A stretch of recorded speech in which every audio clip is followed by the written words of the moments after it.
Alors Muriel, au final, quel est l'objectif recherché par ton association? Eh bien, en fait, c'est tout simple, c'est que les enfants puissent bénéficier de leur intégrité sexuelle quand ils sont tout petits, petits et enfants, même préadolescents. Euh, Alors qu'on vient de le décrire, il y a une réelle menace, une réelle malveillance pédocriminelle assez prégnante en fait dans nos sociétés. Et qu'est-ce que l'association recherche au final?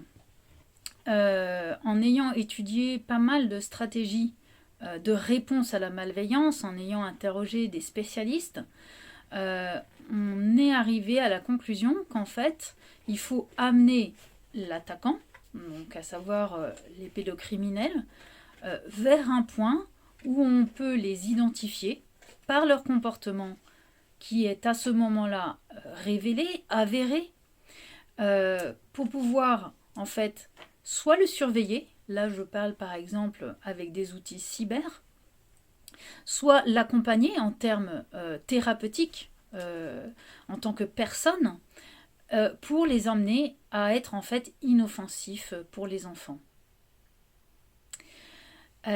Il y a aussi une stratégie d'influence qui nous semble très importante, c'est la dissuasion.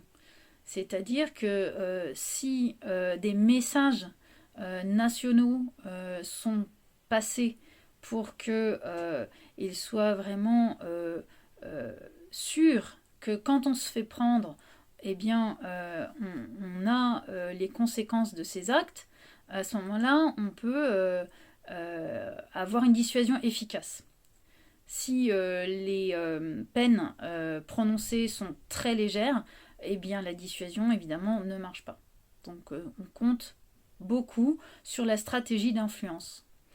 Euh, et enfin, il ne faut pas se leurrer, on cherche cet état final, mais on ne l'atteindra réellement jamais, parce qu'en fait, d'après la théorie des jeux, plus vous mettez d'obstacles à l'attaquant, plus il les contourne.